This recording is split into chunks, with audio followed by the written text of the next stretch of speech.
Validity issues speak to how well we're actually measuring what we propose to measure. So for example, official data might not be great at measuring crime.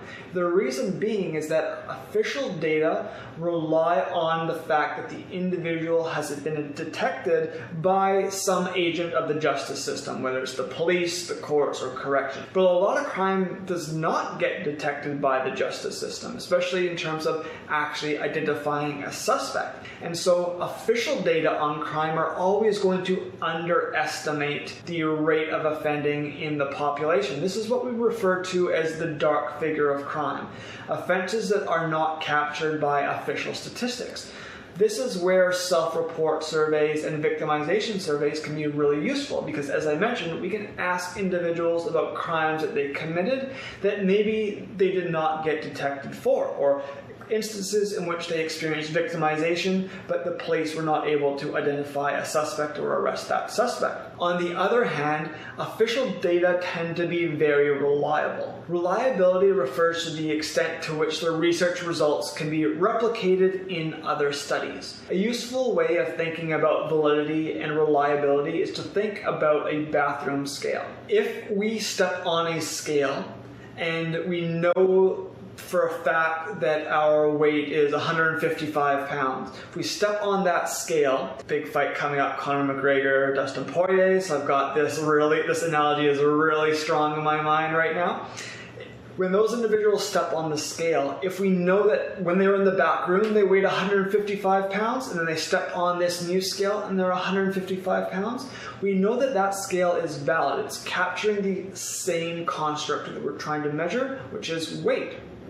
Another question is, will we be able to measure that weight reliably? And what this means is if they step on and off the scale half a dozen times, will they continue to equal 155 pounds?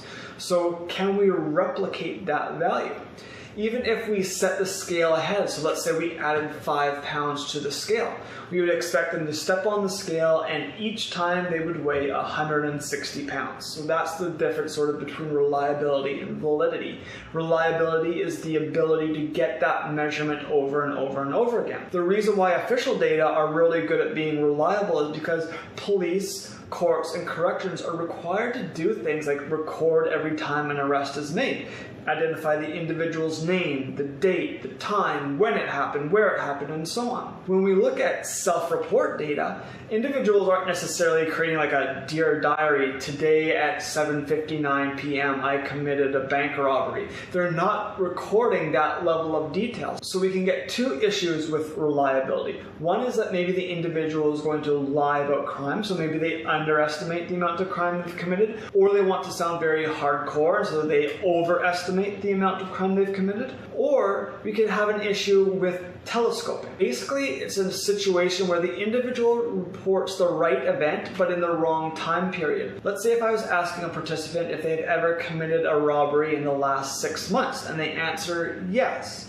However, in reality, the robbery that they committed occurred 8 months ago. So they're not lying, they're reporting the right event, but they're just misremembering when it actually occurred. The further back we ask participants to remember, the more likely we are to have issues with telescoping. If you ask a 40-year-old to try and recall the crimes that they committed when they were 15, it's much more likely to be inaccurate or unreliable compared to asking a 16-year-old to recall crimes they committed at age 15. This is why longitudinal research is very important.